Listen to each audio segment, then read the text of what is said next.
So, is having sex every single day actually healthy for you, or could it be harmful? It's a question a lot of us have probably thought about, but, it's not exactly easy to ask. So today, we're going to put all the myths aside and look straight at the medical science to find out what the real impact of daily intimacy is on our bodies. All right, let's just dive right in. Is daily sex the secret to a long, healthy life? Or does it just drain your energy? You've probably heard people argue both sides, but what does the science really say? Well, to figure that out, we've got to start by looking at what's happening inside our bodies when we're intimate.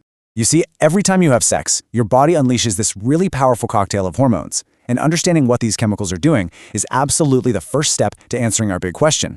Okay, first up there's oxytocin. You've probably heard of it. It's famously called the love hormone. Its main job is to create these deep feelings of attachment, really strengthening that emotional bond you have with your partner.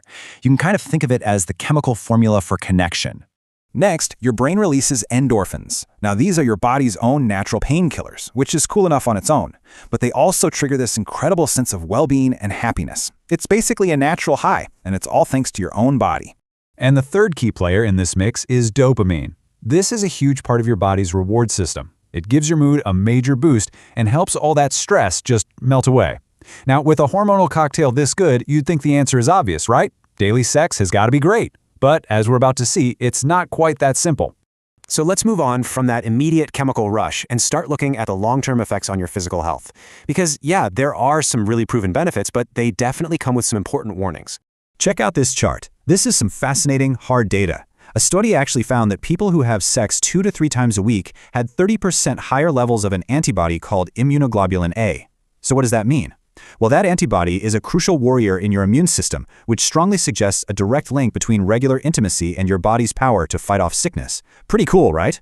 But, and this is a really crucial point, those benefits are not automatic. As you can see right here, it's only helpful when your body is actually ready for it and when both partners are genuinely willing. The second it starts to feel like a chore, or if you're tired or sick, it can flip and actually have a negative effect. So, the big takeaway here is you've got to listen to your body. Pushing yourself when you're feeling run down or unwell is just counterproductive. And there's another key thing to think about. Especially for men, having sex every day can temporarily lower sperm count. That's exactly why couples who are trying to have a baby are often told to try every other day, just to make sure the sperm count is at its absolute peak. Okay, this brings us to what might be the biggest revelation in this whole topic. So far, we've been focused on frequency, the how often. But it turns out, the science shows we should probably be focusing on something completely different. This right here is the core message. The most important factor in a healthy, satisfying sex life isn't about hitting some magic number every week. It's all about the quality of the connection. In fact, focusing only on frequency can often lead to dissatisfaction and sometimes even physical problems. So let's start with what might be the most skipped, yet most important part, foreplay. Rushing this is a huge mistake. Taking just 15 to 20 minutes for foreplay is what allows the female body to produce natural lubrication. And this is so essential for preventing pain, tiny tears, and even reducing the risk of infection. But beyond all the physical stuff, it's a massive part of building that deep emotional intimacy. Now, just look at this number, 75%. This statistic is absolutely critical to understanding mutual pleasure. Study after study shows that about 3/4 of all women do not achieve orgasm from penetration alone. They need direct clitoral stimulation. Overlooking this fundamental biological fact is one of the biggest reasons why the quality of sex can suffer. And that brings us to the importance of technique. So knowing all of that, what are some practical, actionable things you can do to improve the quality of sex? Let's get right into some specific techniques and positions that are actually recommended for making sure everyone is having a good time. So there's this common myth that faster and harder is always better. The reality, starting slow and building intensity is often way more effective. Instead of just a simple in and out motion, a circular or grinding motion can be much more stimulating. There's even a specific proven method for this called the coital alignment technique, or CAT for short. It basically involves the man shifting his body just a little to create constant clitoral pressure during intercourse.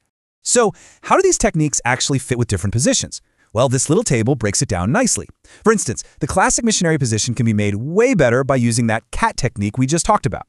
As you can see, woman on top is fantastic because it gives her total control over speed and depth, and doggy style is often best for G-spot stimulation simply because of the angle and potential for deep penetration. All right, so after looking at the hormones, the health impacts, and the actual techniques, let's circle all the way back to our original question and come up with a final, comprehensive answer. So, what's the real answer? The truth is, there is no single magic number. The right frequency is completely, 100% unique to you and your partner. As you can see from this list, it depends on your health, your age, your energy levels, and, most importantly of all, mutual desire. At the end of the day, honest communication matters so much more than any number. If you remember just one thing from this whole explainer, let it be this. One truly connected, deeply satisfying experience is always going to be better for your health and your relationship than a dozen rushed, disconnected ones. Because in the end, the goal isn't a number, it's connection.